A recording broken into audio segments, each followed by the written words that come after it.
The mahogany conference table gleamed, reflecting the grim faces gathered around it. Leo, usually an island of calm in his small studio apartment, felt an unfamiliar tremor in his hands.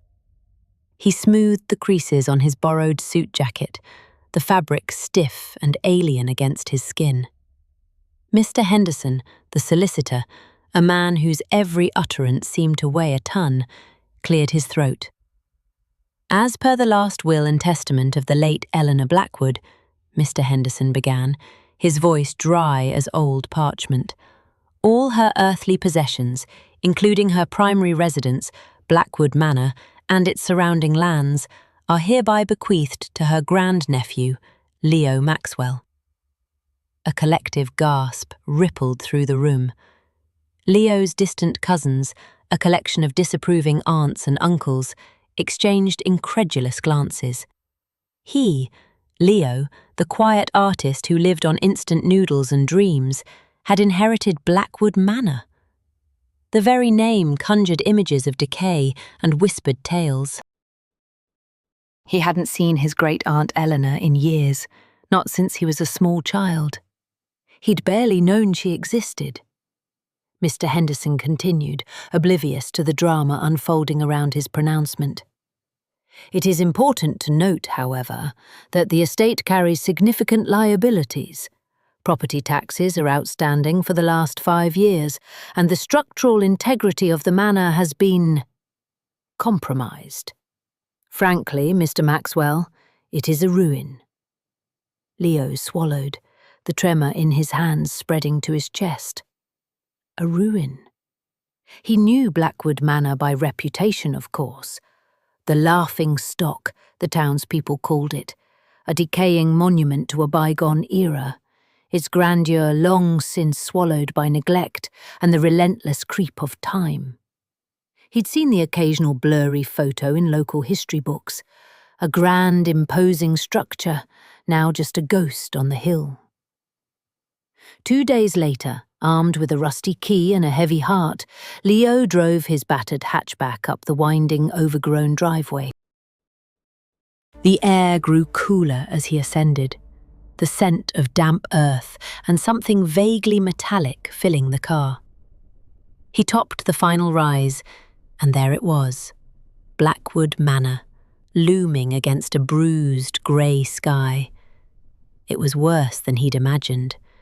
The once proud facade was a tapestry of crumbling stone and boarded-up windows, like blind, hollow eyes staring out at the world.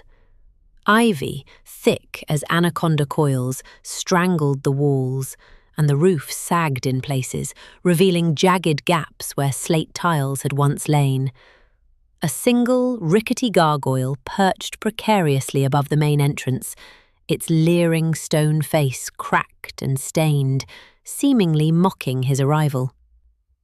A small group of townspeople had gathered at the foot of the driveway, their faces a mixture of curiosity and thinly veiled amusement. He saw Mrs. Gable, who ran the bakery, shaking her head with a pitying smile. Old Mr. Finch, the retired farmer, guffawed, clapping his hand against his thigh. The whispers followed him, carried on the wind. Poor fool. Another one bites the dust.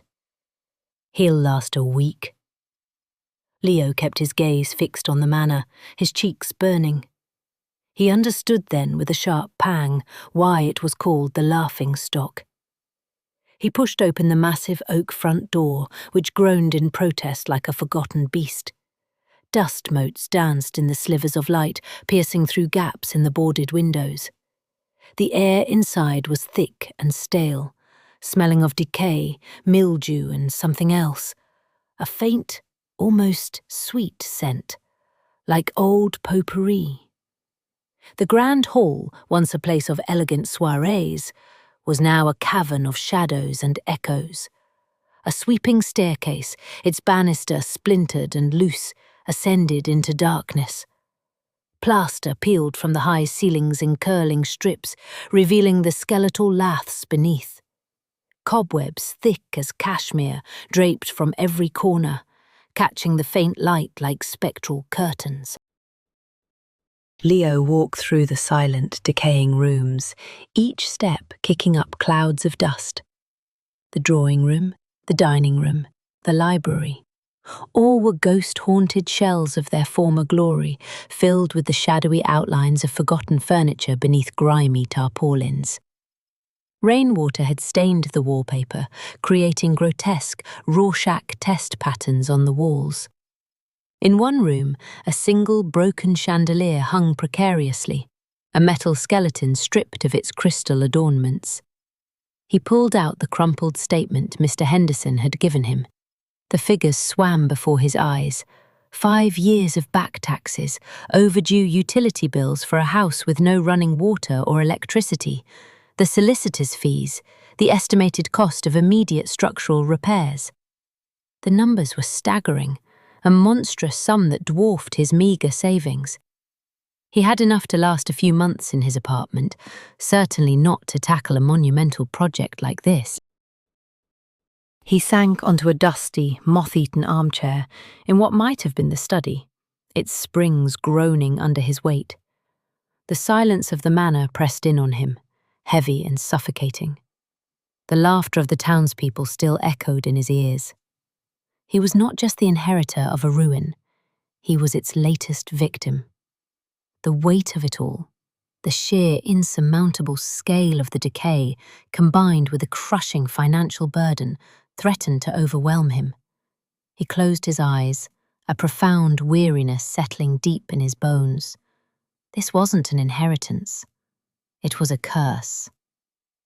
A desperate idea. The crisp morning air did little to clear the fog from Leo's mind. Sunlight, fractured by dusty panes, illuminated motes dancing in the oppressive stillness of Blackwood Manor's grand hall. The echo of Mr. Henderson's words from yesterday still reverberated through the cavernous space. The debts are substantial, Mr. Maxwell.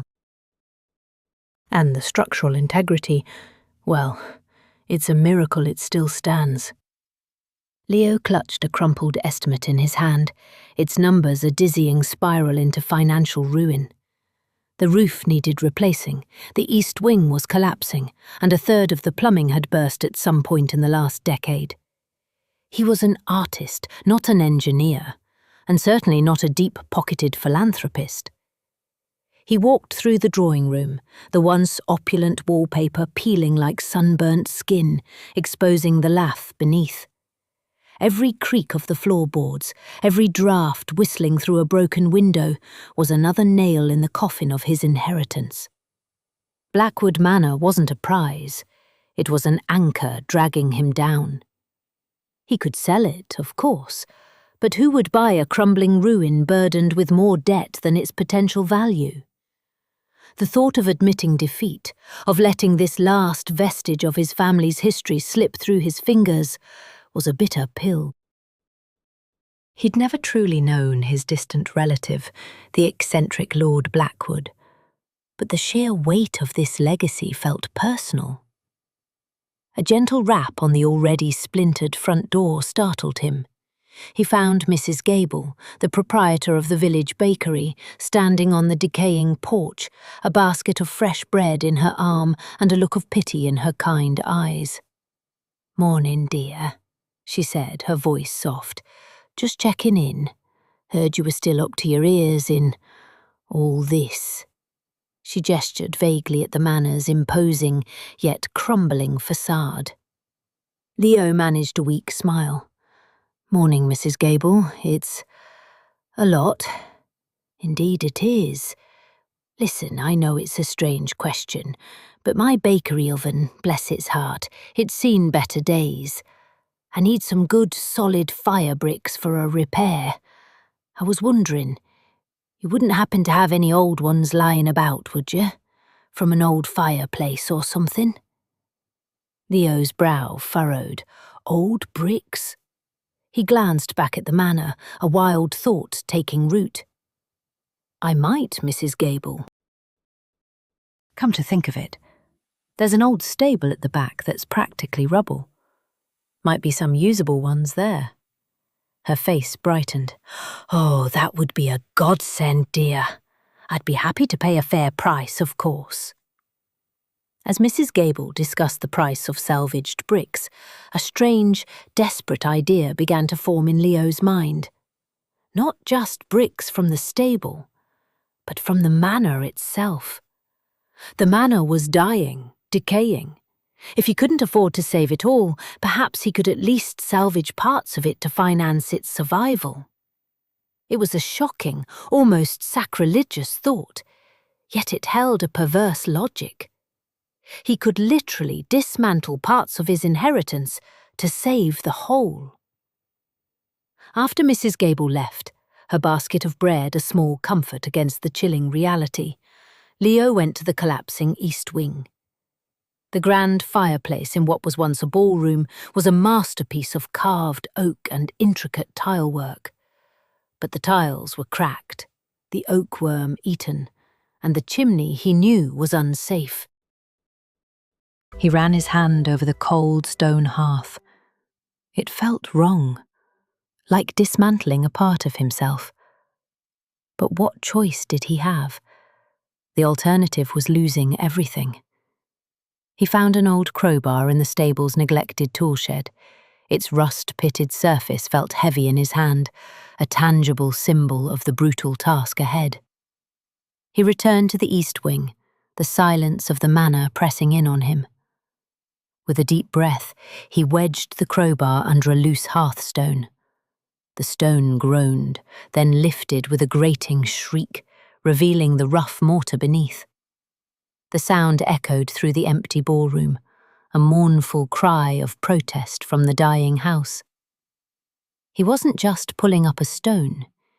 He was pulling at the very fabric of his inheritance, driven by a desperate hope that this act of destruction might, paradoxically, lead to salvation. Each removed stone, each splintered piece of wood would be a tiny victory against the encroaching ruin, a small sum towards keeping Blackwood Manor from becoming merely a ghost of its former self. The sun began its descent, casting long, skeletal shadows across the floor as Leo worked, sweat stinging his eyes. He imagined the villagers whispering, "Poor Leo," tearing his own home apart. But shame was a luxury he couldn't afford. The manor's survival, even in a diminished state, was all that mattered now. The old library's sacrifice. The dust motes danced in the lone shaft of sunlight, piercing the gloom of the old library, illuminating Leo's conflicted reflection in the dark, polished surface of a discarded book. This was it. No turning back now. His heart, usually a quiet rhythm, thumped with a frantic nervousness that echoed the tremor in his hands as he reached for the first shelf. The library, a place of hushed reverence and forgotten narratives, now felt like a mausoleum for his own burgeoning hopes. He ran a hand over the smooth, rich mahogany of a bookshelf, its grain whispering tales of generations past, of scholarly pursuits and whispered secrets. He'd admired this wood, these shelves, these silent sentinels of history since he first set foot in Blackwood. Now, he was their executioner. He started with the least offensive, the top shelf of a short, squat unit tucked away in a shadowed corner. It held only a few mildewed tomes, their spines brittle, their pages fused. With a grunt, he pulled. The wood, surprisingly resilient, resisted for a moment, then groaned in protest as the screws, ancient and rusted, gave way with a series of sharp, protesting squeals. The shelf came free, exposing rough-hewn plaster behind it. A strange cocktail of relief and remorse washed over him. Relief that it was done, that the first cut had been made. Remorse for the act itself, a desecration of something beautiful and enduring. He carefully lowered the shelf to the floor, its weight substantial, its craftsmanship undeniable. This wasn't just wood. It was history, meticulously shaped and joined. He worked systematically, his initial hesitation giving way to a grim determination. One by one, the shelves came down. The air grew thick with the scent of aged wood and disturbed dust, a fine powder settling on his hair and clothes. Each twist of the screwdriver, each metallic shriek of protesting metal, was a small death. He felt a profound sense of sadness, a dull ache beneath his ribs, as if he were amputating a part of himself. Blackwood, for all its imposing decay, had begun to feel like an extension of his own precarious existence. As the morning wore on, his hands grew sore, blisters blooming on his palms from the unfamiliar friction of tools and rough wood. Splinters, like tiny, vengeful needles, embedded themselves in his fingertips. His clothes, once relatively clean, were now streaked with grime, his face smudged with dust and sweat. Yet, with each dismantled shelf, with each stack of salvaged lumber growing beside him, a different emotion began to surface. A strange, raw sense of purpose. This wasn't just destruction. It was a desperate act of creation. He was tearing down to build up, sacrificing parts to save the whole. The thought, once sacrilegious, now felt practical, almost righteous. He wasn't giving up. He was fighting. He was fighting for Blackwood, for the legacy he hadn't asked for, but now felt responsible for. He moved to a larger unit, one that stretched from floor to ceiling, its shelves still laden with forgotten knowledge.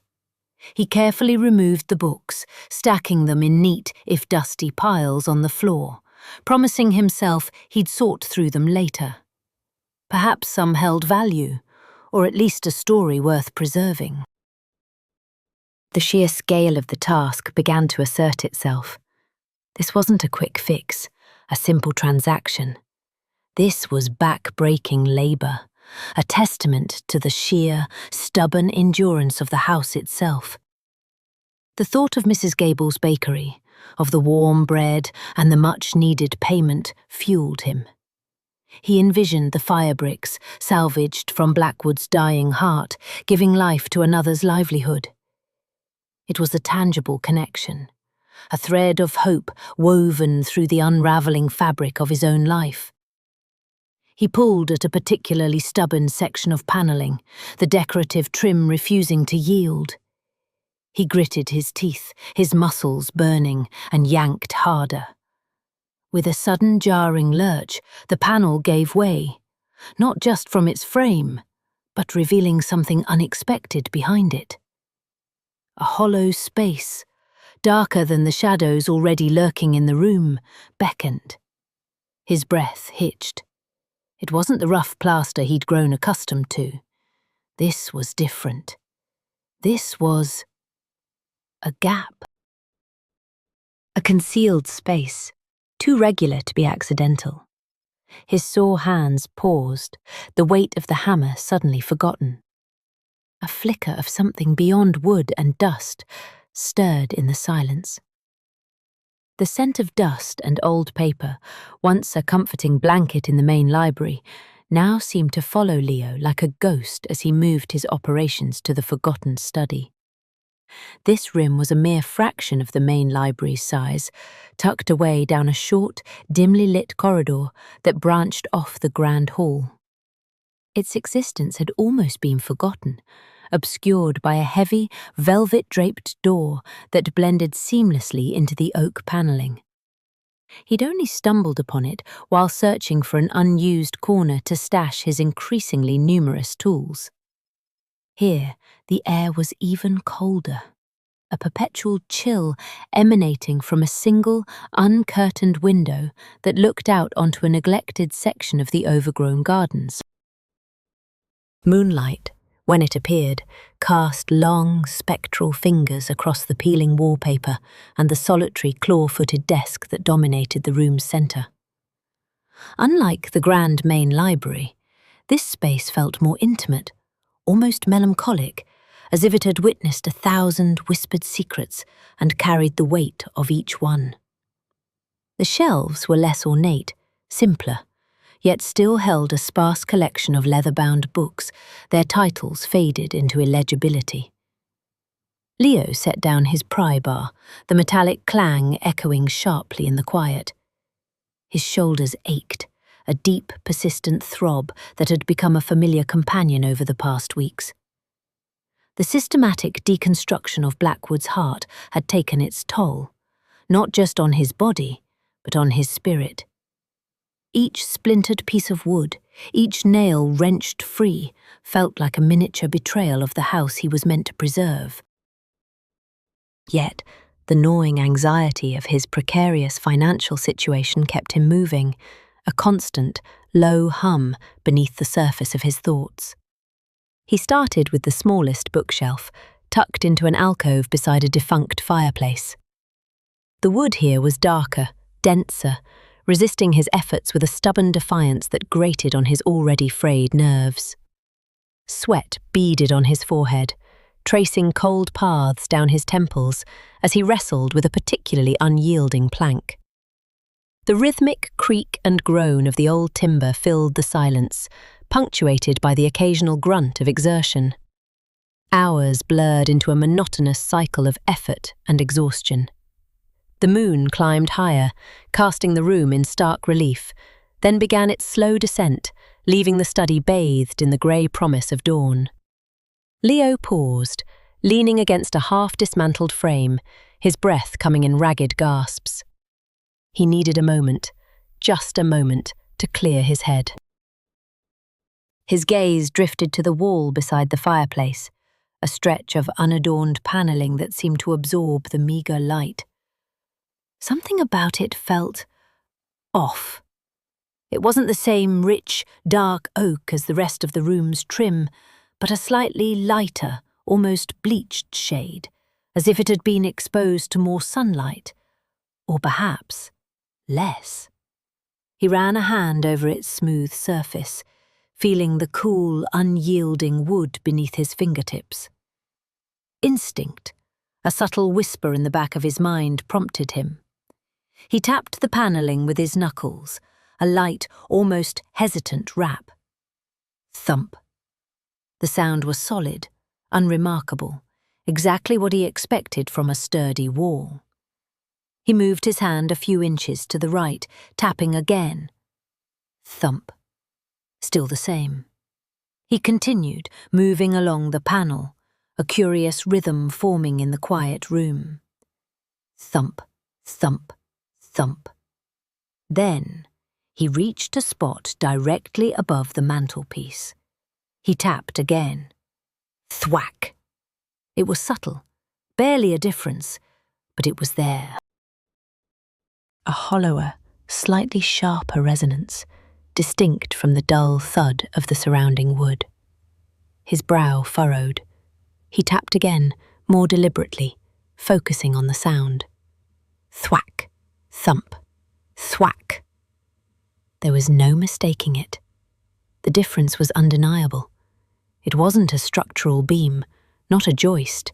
He'd learned the sound of those well enough by now. This was something else. A space, an empty void behind the surface. A tiny spark of something new ignited within him. Not the grim determination of salvage, but a flicker of genuine curiosity. He pressed his ear against the cool wood, listening intently. Nothing. No faint drafts, no unusual echoes, just the same faint hollowness that had caught his attention. He pulled back, his eyes scanning the panelling with renewed intensity. The grain seemed to match, the joinery appeared seamless. Yet, the sound persisted. A forgotten study, a curious sound in a wall. The pieces didn't quite fit, and in Blackwood, Leo was quickly learning, things that didn't fit often hid something important. His fatigue, for a fleeting moment, receded, replaced by a quiet, burgeoning sense of intrigue. He traced the outline of the hollow-sounding section with a finger, a slow, deliberate movement. The mystery of Blackwood, it seemed, was not yet fully revealed. The hollow sound, subtle as it was, had resonated in Leo's mind long after he'd set down his hammer. It wasn't the thud of a loose board or the echo of empty space, but something more deliberate, almost a whisper of an intentional void. Returning to the study, a fresh wave of determination washed over him, momentarily eclipsing the usual dread. He ran his hand over the panelling again, pressing lightly, listening intently. The wood felt solid, unyielding, yet the memory of that distinct acoustic anomaly persisted.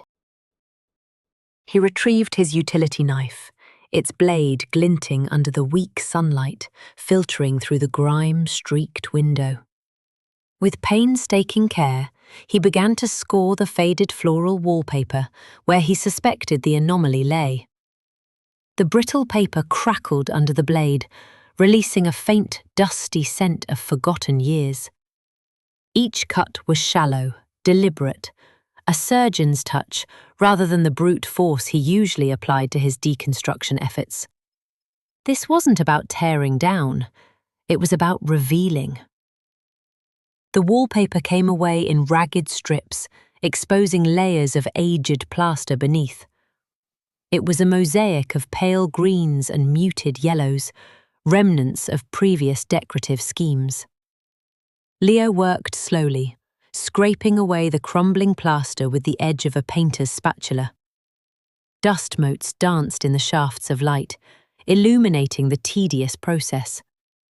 His shoulders ached, and his fingers grew stiff, but a nascent excitement, a feeling he hadn't experienced in weeks, spurred him onward. This wasn't another piece of wood destined for the scrap heap.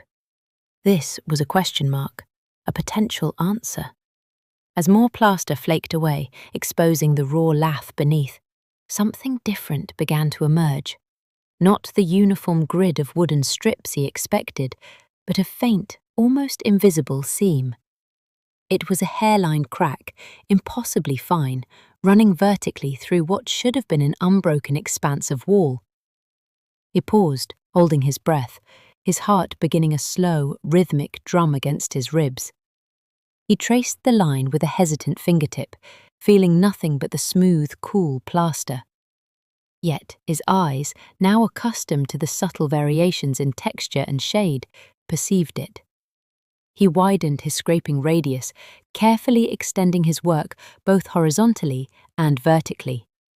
The initial seam soon met another, then another, forming an angular pattern that defied the typical construction of a wall.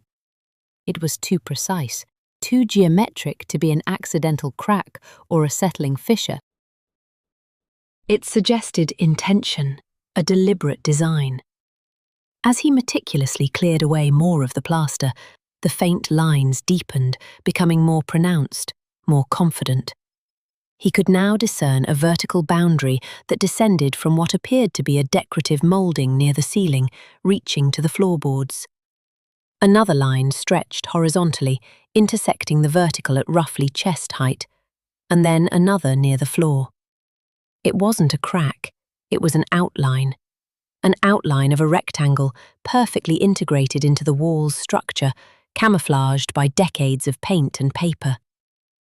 A gasp escaped him, a quiet exhalation of pure astonishment. It was a door. A secret door, hidden in plain sight. Its edges so perfectly mitered and its surface so flush with the surrounding wall that it had vanished into the very fabric of the room. The craftsmanship was extraordinary, a testament to a forgotten era of artistry and ingenuity.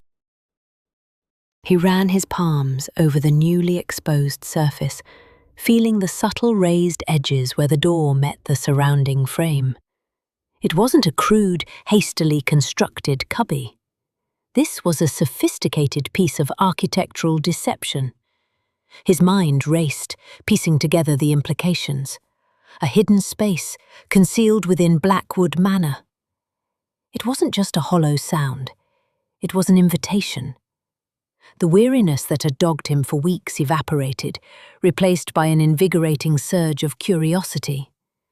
The manor, once a symbol of his crushing debt, had suddenly presented itself as a puzzle, and he, Leo Maxwell, the reluctant deconstructor, was on the verge of solving a piece of it. The weight of the world, for this fleeting moment, lifted, replaced by the thrilling, palpable anticipation of discovery. His hands, still covered in plaster dust, trembled slightly as he stared at the faint outline of the secret door, a silent promise etched into the old wall. The hidden latch. Leo's fingers traced the cool, unyielding surface of the hidden door. The illusion of seamless wood grain was so complete, so flawlessly executed, that it defied logic. He pressed, pushed, and prodded along every seam, every supposed knot in the timber, searching for any give, any faint line that might betray a hinge or a handle. The anomalous sound, which had first drawn him to this spot, was now a silent whisper in his memory, a ghost of a vibration. The air in the study felt thick, charged with the weight of unseen history, and his own breath seemed unnaturally loud in the quiet room. He ran his palm flat against the panel, feeling for temperature variations, for any subtle change in texture that his eyes might have missed. The wood was uniformly cool, dry, and unresponsive. He leaned in, his nose almost touching the surface, trying to detect the faint scent of old oil, a different varnish, anything that would indicate a moving part. Nothing. It was as if the wall itself had simply decided to fold inward, leaving no trace of its transformation. A sigh escaped his lips, a gust of air that barely disturbed the dust motes dancing in the faint light filtering through the study window. He took a step back, surveying the entire panel once more, trying to approach it with a fresh perspective. He remembered the faint click he'd heard earlier, the fleeting, almost imperceptible sound that had launched this entire investigation. That sound had to come from something. A latch, a spring, a cleverly disguised mechanism. He knelt, bringing his gaze level with the lowest edge of the hidden panel, then slowly, meticulously, began to ascend, his fingertips brushing lightly over the surface in quarter-inch increments. His eyes, now keenly attuned to the slightest deviation, scanned for anything out of place. He moved with the slow, deliberate pace of a man deciphering an ancient riddle, his artist's eye searching for the telltale signs of human intervention. The intricate carvings of oak leaves and acorns that adorned the study's panelling were uniform, each one a testament to painstaking craftsmanship. Yet, somewhere, there had to be a break in the pattern. It was almost imperceptible, hidden within the swirling grain of a larger central oak leaf, about waist-high. A tiny pinprick, no bigger than the head of a sewing needle, glinted faintly as a shaft of sunlight shifted. Leo leaned closer, his heart beginning to quicken its rhythm. It wasn't a flaw in the wood, but something inserted into it. He touched it with the tip of his finger, a cold, almost metallic sensation beneath his skin. It was flush with the wood, perfectly camouflaged, a tiny button or switch. He pressed it, gently at first, then with more conviction. Nothing. He tried wiggling it, twisting it slightly. Still nothing. Frustration, a familiar companion, began to prick at him. He pulled his hand back, staring at the minuscule point of light. There had to be a trick to it, a sequence, a specific pressure point. He recalled the faint, anomalous sound. A click. Not a grind, not a scrape, but a definitive, singular click. He repositioned his finger over the tiny pin, taking a slow, deep breath. This time, instead of pressing directly, he tried a different approach. He nudged it, sliding his fingertip over it with a firm, sweeping motion, as if trying to push it aside. Click. The sound, soft yet distinct, resonated through the silent room. It wasn't the loud, mechanical clunk he might have expected, but a gentle, almost polite acknowledgement. A tremor ran through the hidden panel, and then, with an elegant, almost silent sigh of aged wood, the door began to recede inward. It pivoted on unseen hinges, swinging back into the darkness beyond. Leo watched, mesmerized, as the black rectangle of the opening widened, slowly revealing nothing but profound shadow. The air that drifted out was cool, stagnant, carrying the faint, earthy scent of disuse and ancient dust. He stood frozen, a mix of awe and trepidation washing over him. The darkness within seemed absolute, swallowing the light from the study whole. What secrets did Blackwood Manor keep behind such a meticulously crafted veil? He took a tentative step forward, peering into the void, his mind alight with questions. The quiet hum of curiosity, once a faint spark, was now a roaring fire within him. A glimpse of the past. The air that rushed from the newly opened space was thick, cold, and utterly still, carrying the faint, earthy scent of forgotten things. Leo hesitated, a tremor running through his hand as he reached into his pocket for the box of matches he always carried for lighting his makeshift stove. His fingers, calloused from weeks of demolition, fumbled slightly before extracting a single matchstick. He struck it against the rough surface of the box, and with a rasping sound, a tiny, defiant flame flickered into existence, casting dancing shadows on the rough-hewn stone of the hidden entryway. He extended the match, its light a fragile beacon against the oppressive darkness within. The beam, though weak, was enough to pierce the gloom just beyond the threshold, revealing a compact, square room. His breath caught in his throat. This wasn't a crawl space, nor was it a dusty, forgotten closet. It was more. As his eyes adjusted and the small flame provided a touch more illumination, distinct shapes began to materialize from the shadows. Directly ahead, two sturdy wooden chests sat side by side, their dark surfaces adorned with ornate, tarnished metal clasps. To their left, a heavy, dark wood desk, its top surprisingly clear, dominated a small section of the wall. And centered on that desk, starkly visible even in the dim light, was a formidable, leather-bound book. A soft gasp escaped Leo's lips, a sound swallowed by the profound silence of the room. He took a tentative step inside, the old floorboards beneath his worn boots groaning softly, a stark contrast to the perfect preservation before him. The air here, though stale, lacked the mustiness and decay that permeated the rest of Blackwood Manor. There was no dust motes dancing in the matchlight, no cobwebs draped like spectral curtains. It was as if time itself had paused its relentless march the moment this room was sealed. He held the match higher, letting its fleeting light play over the surfaces.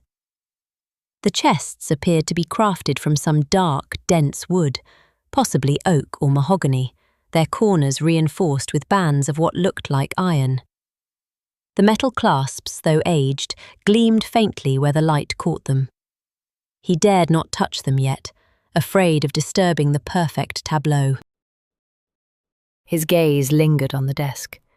It was a solid piece, built for purpose, with thick legs and a deep, polished surface that somehow retained its sheen.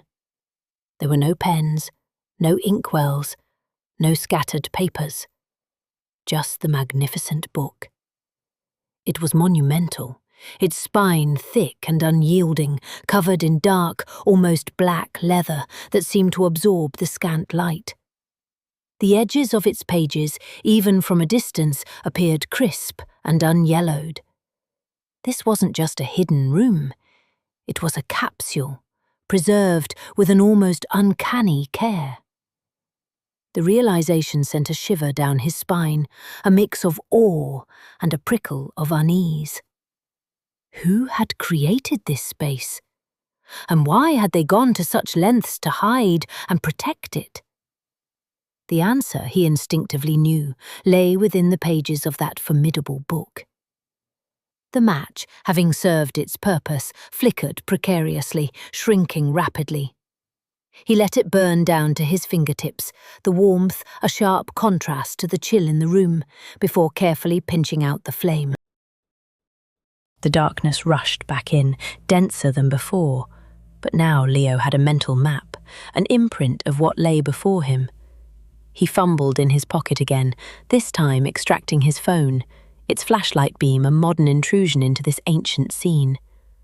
With a click, the powerful LED cut through the gloom, illuminating the room with a steady, unwavering light, revealing every breathtaking detail in sharp relief. The chests, the desk, the magnificent book, all waited, silent witnesses to a past Leo was only just beginning to uncover. His heart hammered a frantic rhythm against his ribs. This was more than salvage. This was discovery.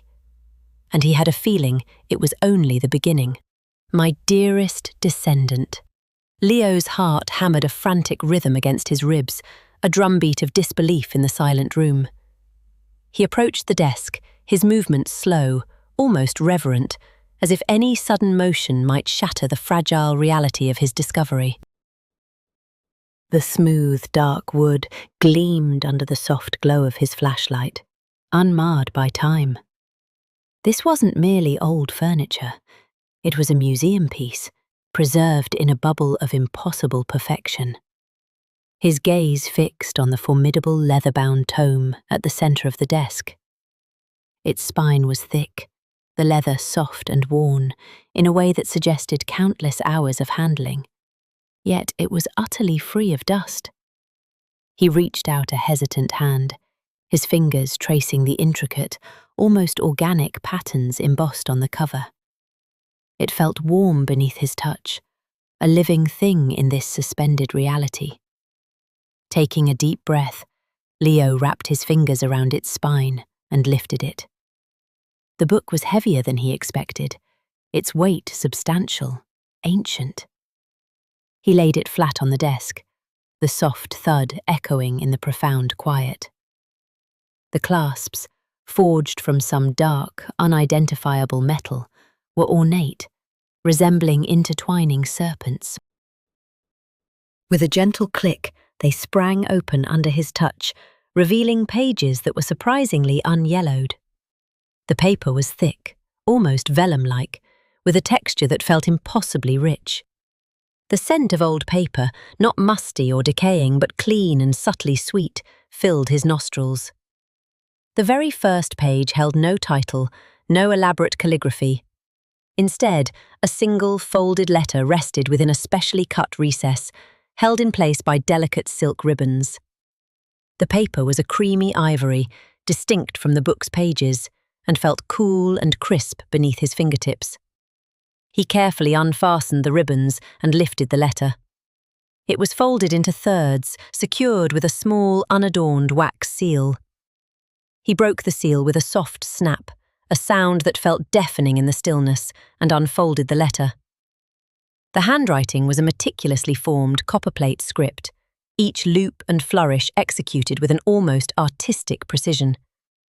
It was clearly old, yet the ink was still a vibrant, rich black. His eyes scanned the opening lines, and his breath hitched. "My dearest descendant," it began. Leo frowned, a ripple of confusion running through him. A general address? Or something more specific? He continued to read, his gaze devouring the elegant script. "If you are reading this, then the passage of time has indeed brought you to this hidden chamber, just as I intended. You are, I presume, the one destined to find these words, the one burdened by the weight of Blackwood Manor, much as I was once.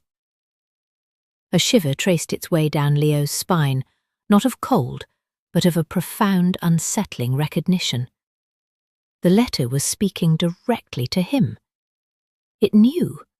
It knew about the manor, about the weight, about the debt. How could it? He skipped down a few more lines, his eyes darting across the page, seeking more clues, more understanding.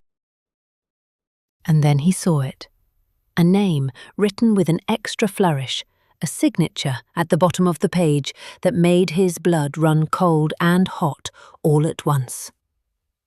With profound hope and enduring love, Arthur Pendleton. Arthur Pendleton. The name echoed in the hollow chambers of Leo's memory. It wasn't a common name in their family, but it wasn't unknown either. His great-aunt Margaret, a repository of family lore, had mentioned him once or twice.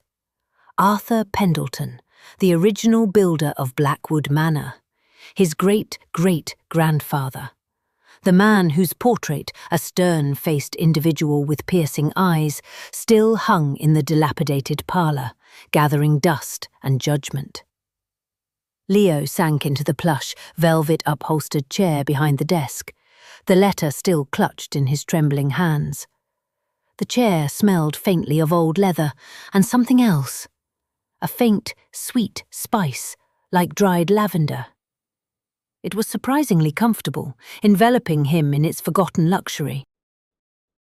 The reality of the letter, of the room, of the entire situation pressed down on him with an almost physical weight.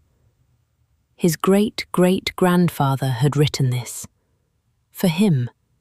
For Leo. A man who had lived over a century ago had anticipated this moment, had prepared for it, had left a message across the vast expanse of time, waiting for its specific recipient. The thought was staggering, almost unbelievable. It was a bridge spanning generations, a hand reaching out from the past to touch the present. His initial desperation, the gnawing anxiety of debt and demolition, began to recede, replaced by a nascent sense of wonder. The objects in the room, the chests, the desk, the book itself, were no longer just antique curiosities. They were pieces of a puzzle, meticulously arranged, deliberately preserved. And the letter, addressed specifically to "my dearest descendant," was the first, most crucial clue. It was an invitation, a solemn vow from the past, promising answers, promising revelation. And Leo, with a quiet determination he hadn't known he possessed, felt an undeniable pull to unravel every single thread of this extraordinary mystery. The demolition could wait. This, whatever this was, felt infinitely more important. The secret fortune. Leo's fingers trembled, tracing the elegant cursive on the aged parchment. The paper, almost translucent with time, crackled softly under his touch. His great-great-grandfather, Arthur Pendleton, had not only anticipated his arrival, but had seemingly orchestrated the very circumstances that led him to this moment.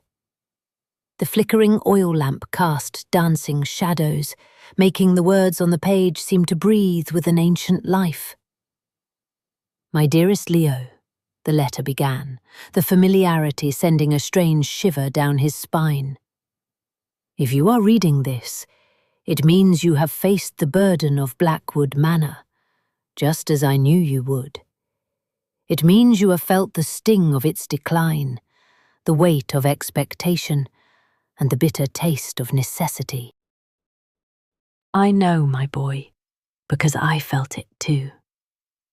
Leo swallowed hard, a lump forming in his throat. He could almost hear a gentle, knowing voice echoing through the silent chamber. What you perceive as a burden, Leo, is in fact a crucible. Blackwood Manor, in its apparent decay, served a vital purpose: to guard a secret and to prepare its true heir. For generations, this estate, and indeed our family, has been the unwitting custodian of a fortune. Not merely gold or jewels, though those are here in abundance, but a legacy far more profound.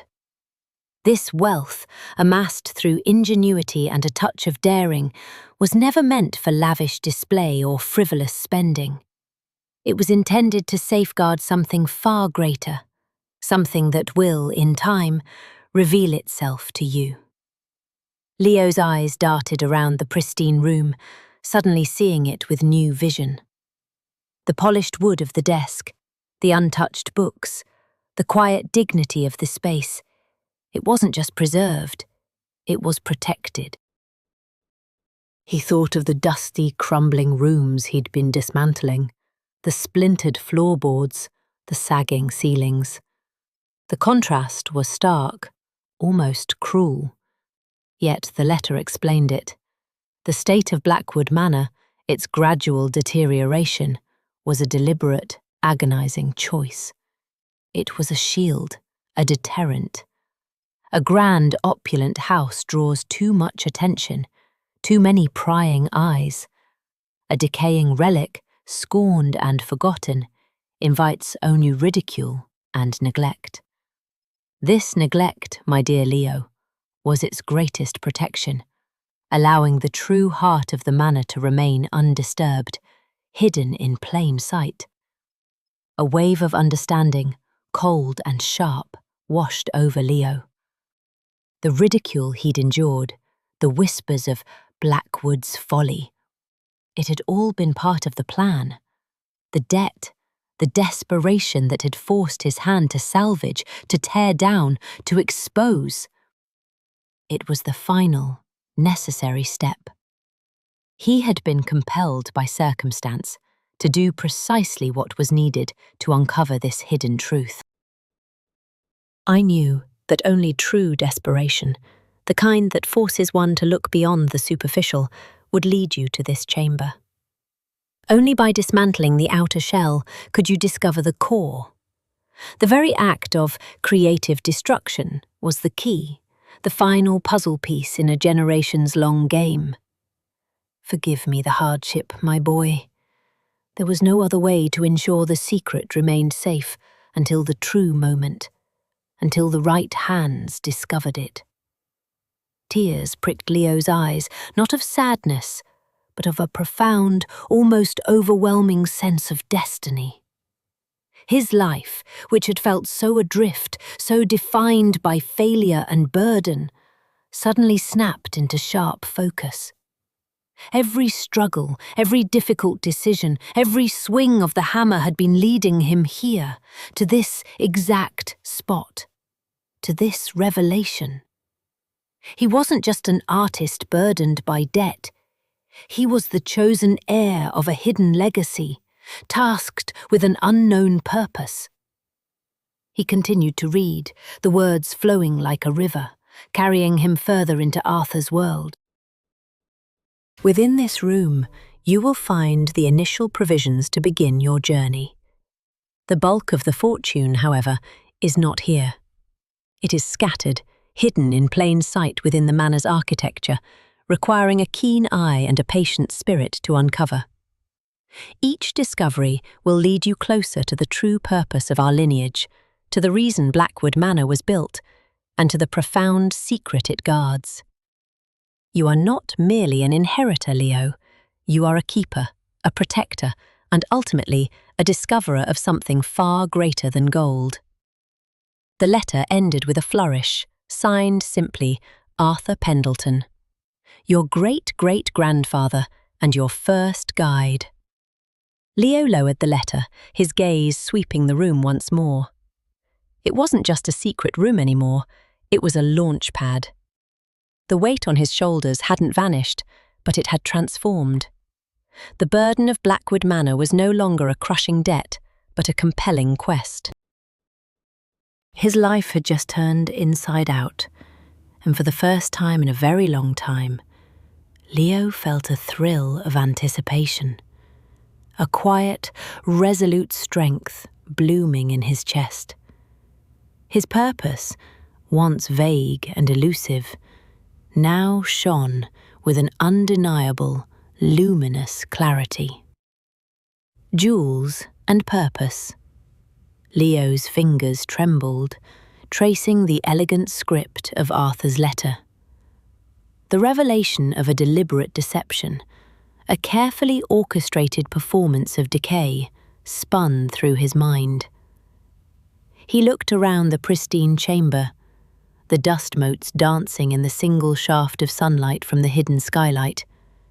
Every antique, every carefully chosen book, now resonated with a deeper meaning. This wasn't just a room. It was a stage, set centuries ago for a final, solitary audience. The letter mentioned a true inheritance, something more tangible than the hidden space itself. His gaze fell upon the mahogany desk, its surface gleaming despite the years.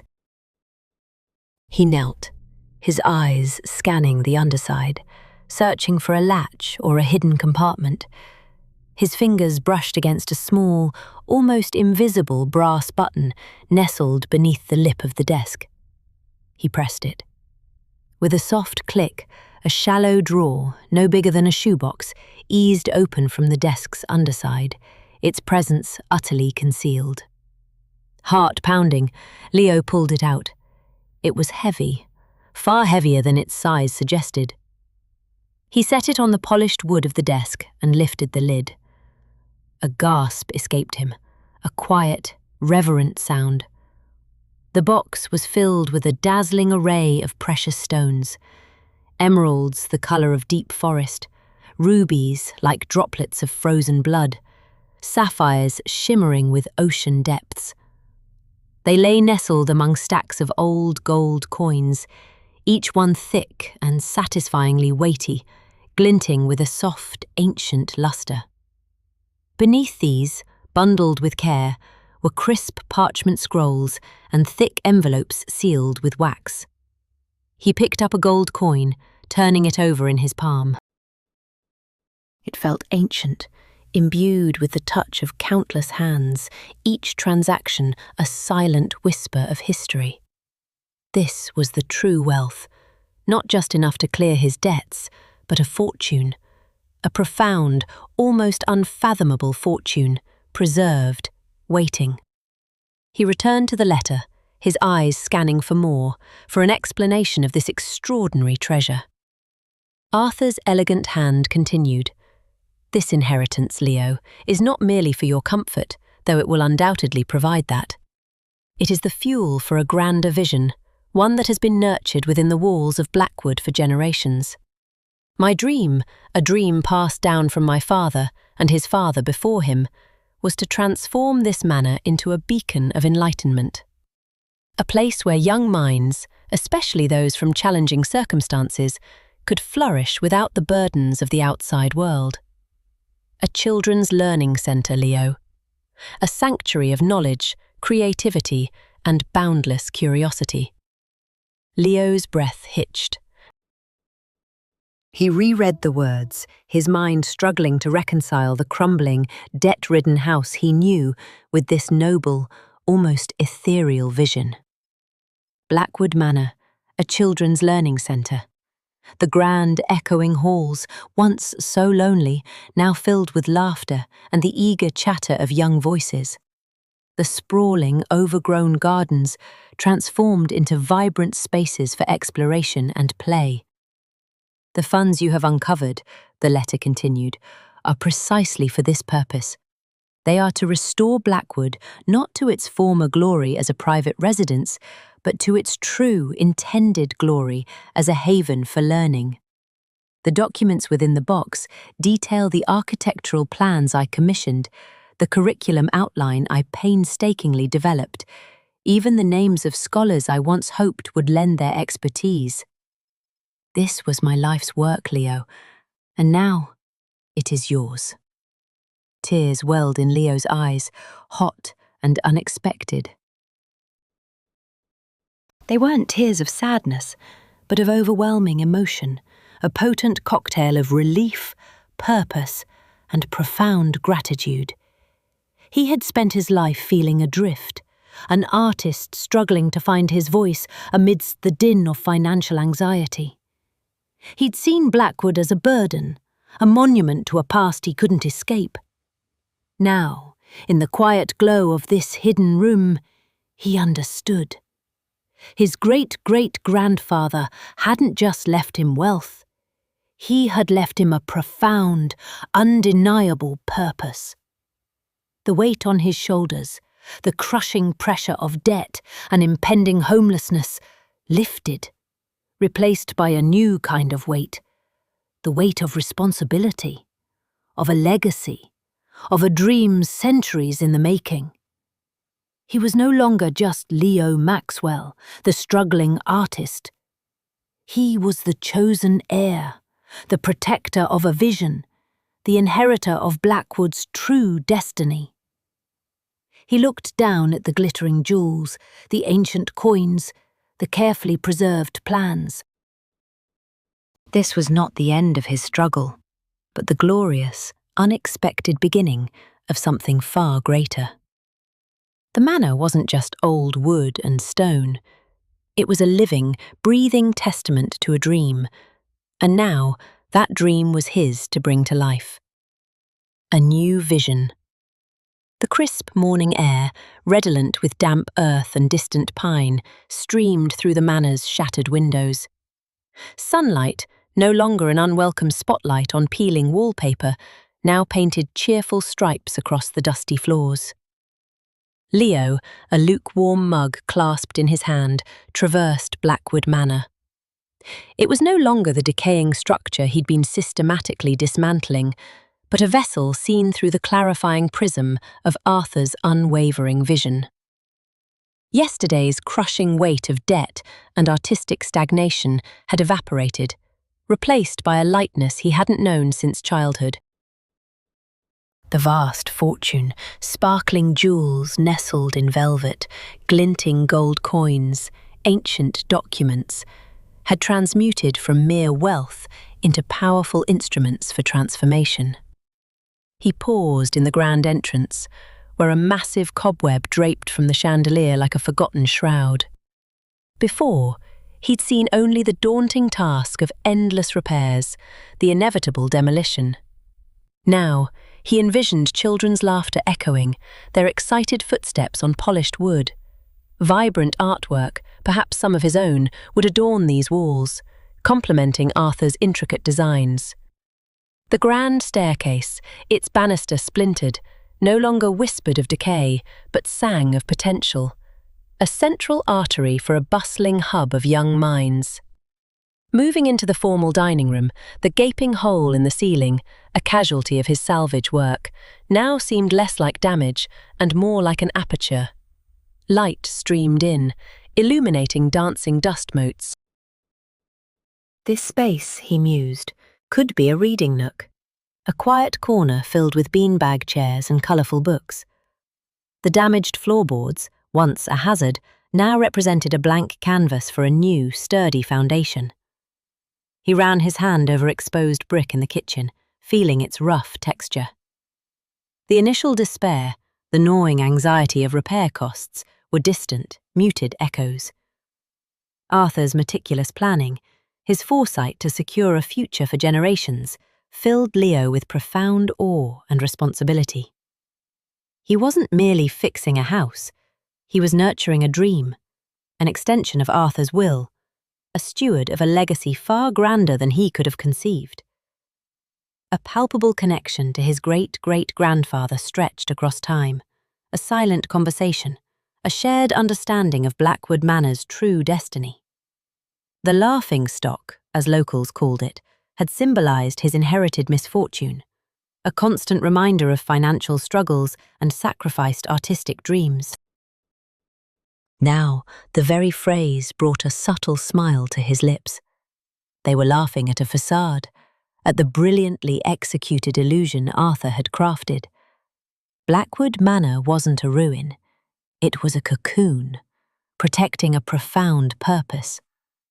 The laughter, he realized, would eventually fade, replaced by the joyful sounds of learning, the eager chatter of children discovering new worlds within its walls. He walked through the empty rooms, his footsteps echoing softly. Each space, no matter how dilapidated, now sparked a cascade of ideas. The overgrown garden outside, a tangled wilderness, would become a vibrant outdoor classroom, a place for young hands to tend plants and observe nature. The long-abandoned stables could transform into an art studio, a haven where aspiring young artists could discover their passions. He even considered creating a small performance space, perhaps in the old ballroom, for plays and musical recitals. The weight of this inheritance was immense, yet it was a burden he welcomed, a weight of purpose rather than despair. He thought of the intricate mechanisms of the secret room, the precision of Arthur's engineering, and felt a surge of energy. This wasn't about personal comfort or luxury. It was about building something meaningful, something that would resonate for generations, just as Arthur had intended. Leo returned to the study, the room where the truth had been unveiled. He sat at the heavy oak desk, his fingers tracing the worn wood. The documents, neatly stacked, represented not just instructions, but a covenant. He would honour it. He would transform Blackwood Manor, not into an elegant estate, but into a beacon of knowledge and imagination. The laughingstock would become a testament to foresight, resilience, and the enduring power of a multi-generational dream. Hope bloomed in his chest, a vibrant, unwavering flame. He had a mission, a grand design to unfold, and he was ready. The scent of sawdust and fresh plaster began to replace the musty odour of decay that had permeated Blackwood Manor for decades. Leo, armed with Arthur Pendleton's meticulously detailed blueprints and his own burgeoning vision, had wasted no time. The first step was finding the right people. He placed ads in the local paper, eschewing the online world for the tangible feel of newsprint, just as Arthur might have. He needed artisans, not just contractors. Clara Jenkins was the first to answer. Her small, weathered hands, stained with what looked like old paint and varnish, clutched a worn portfolio. Her eyes, sharp and assessing, swept over Leo and then the cavernous entrance hall. "Heard you were looking for someone who knows their way around historic homes," she stated, her voice surprisingly soft for her sturdy demeanour. "I specialise in period restoration carpentry, done work on the old town hall and the library before they modernised it to death." Leo felt an immediate sense of trust. He laid out Arthur's plans, the elegant, hand-drawn schematics detailing everything from the curve of a banister to the dimensions of an art studio. Clara's gaze sharpened, her finger tracing the lines with reverence.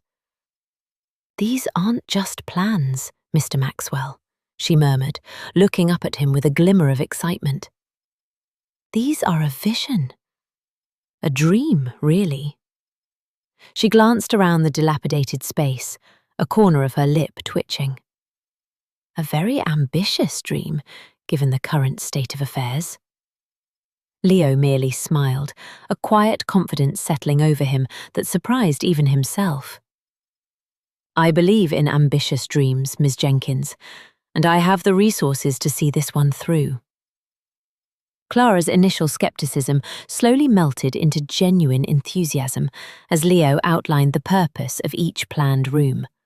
A vibrant art studio where children could unleash their imaginations, a quiet library filled with stories, performance spaces for budding actors.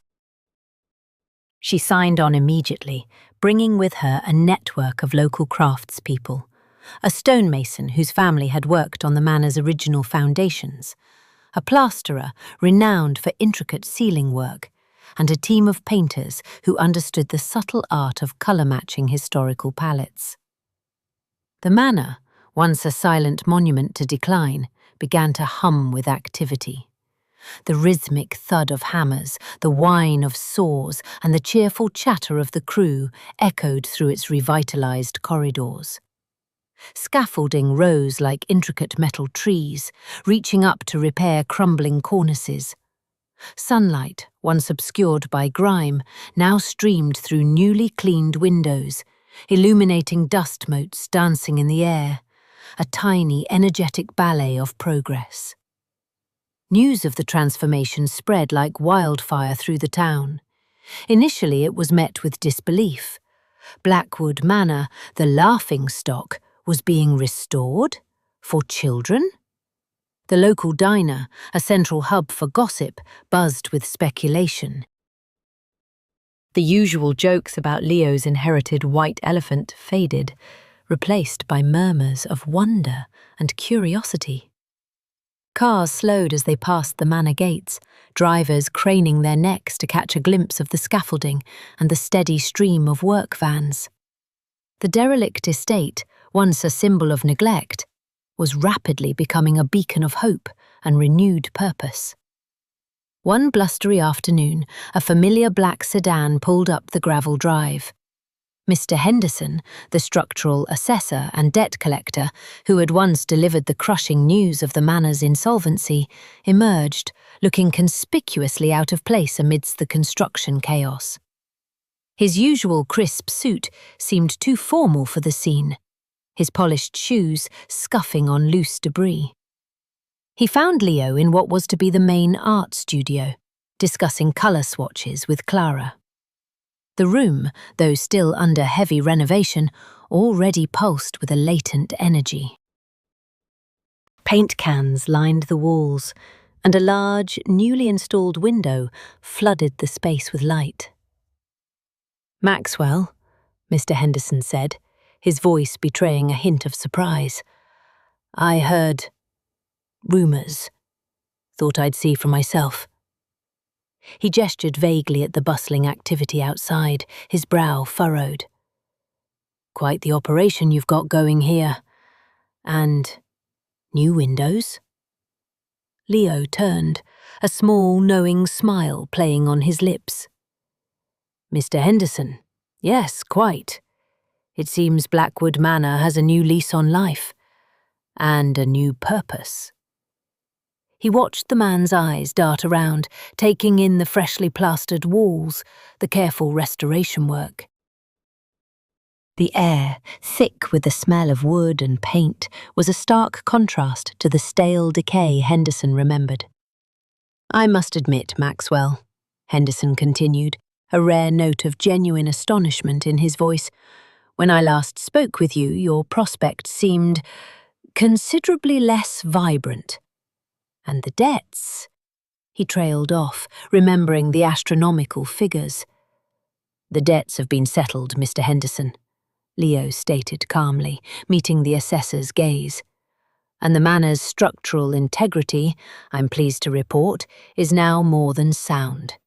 In fact, it's going to be magnificent." He gestured towards Clara, who gave a brief, polite nod. "We're not just rebuilding a house, Mr. Henderson. We're rebuilding a dream." Mr. Henderson, for once, seemed speechless. He simply nodded, his eyes still wide with surprise, before turning to walk slowly back to his car, the sounds of hammers and saws following him, echoing the profound shift that had taken root at Blackwood Manor. The laughingstock was laughing no more. Home. Finally. The air, a delightful blend of fresh-baked bread and the subtle sweetness of new wood and polished brass, hummed with renewal. It was a sensory antidote to the musty decay that had once clung to Blackwood Manor. Today, the grand house wasn't merely renovated, it pulsated with new life. Bright, uninhibited laughter from children cascaded through the foyer, echoing off the intricate plasterwork Clara Jenkins and her team had meticulously restored.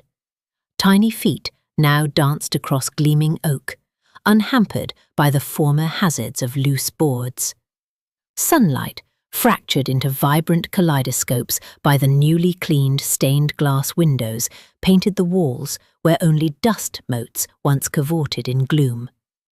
Leo surveyed the scene from the newly repaired porch, the solid timber beneath his boots a testament to months of relentless effort. A quiet smile touched his lips as Lily Chen, a blur of red ribbons, chased a gaggle of younger children across the sprawling lawn. The once wild landscape now teemed with joyous activity, featuring swings, a wooden fort, and a winding path to a small enclosed garden ripe for budding botanists. Lily, with her infectious curiosity and boundless energy, had been a frequent welcome presence during the final stages, her spontaneous questions often sparking innovative ideas for the learning centre. "Mr. Leo, look!" she shrieked, proudly displaying a particularly impressive dandelion clock. "It's ready to tell wishes." Leo chuckled, waving back. He recalled her first appearance, a timid peek through a gap in the construction fence, her eyes wide with a mixture of apprehension and wonder. Now they sparkled with unbridled delight. This vibrant tableau, he realized, was Arthur Pendleton's dream, finally taking flight. Inside the former ballroom, now the main art studio, buzzed. Easels stood poised, canvases gleamed under updated lighting, and pots of vibrant paints awaited small hands. The old library, once a trove of forgotten knowledge, had been reimagined as a storytelling room, its walls adorned with whimsical murals depicting classic fairy tales. The grand dining room, where generations of Blackwoods had hosted lavish feasts, was now a communal kitchen, designed for cooking classes and community meals. Mrs. Gable, whose bakery had received a generous donation of salvaged fire bricks for a new oven, had promised the first batch of opening day pastries. A profound sense of belonging settled over Leo, a warmth radiating from his chest, permeating every fibre. For so long he had drifted, an artist without a definitive canvas, a man without a true anchor. His old apartment had been a temporary haven, his studio a place of solitary creation. Blackwood Manor, in its dilapidated state, had initially felt like an overwhelming burden, a task he'd resented. Yet, as he'd peeled back layers of neglect, uncovering Arthur's elaborate blueprint, he'd discovered not just a legacy, but a profound purpose. He wasn't merely restoring a house, he was building a future. He wasn't just settling debts, he was investing in a burgeoning community. Blackwood Manor's transformation mirrored his own.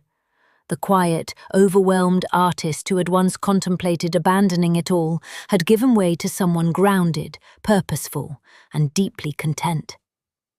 A gentle breeze stirred, carrying the distant scent of pine from the surrounding woods. He closed his eyes for a moment, envisioning Arthur, his great-great-grandfather, a man he'd never met but now understood so intimately. He pictured Arthur standing on this very spot, dreaming precisely this scene. Children's laughter, vibrant activity, a beacon of learning and hope. This wasn't just a children's learning centre. It was, finally, a home. Not only for the children who would learn and grow within its walls, but for Leo himself. The world's crushing weight, a constant companion, had finally lifted. The gnawing anxiety of financial strain and the burden of expectation had dissipated. In their place, a lightness, a freedom, blossomed from knowing he was exactly where he was meant to be, doing exactly what he was meant to do. He was an heir, yes, but more importantly, a steward. a guardian of a dream stretching across generations. He opened his eyes, the vibrant scene before him a testament to perseverance and vision. Lily Chen, still clutching her dandelion, skipped towards him, her face radiant. "Mr. Leo, can we plant flowers in the garden now? Really, really bright ones." Leo knelt, meeting her earnest gaze. "Absolutely, Lily," he said, his voice imbued with a quiet joy. "As many as you like. We'll make sure Blackwood Manor is always blooming." And as he watched her race back to her friends, a clear, unequivocal thought settled in his mind. He was home.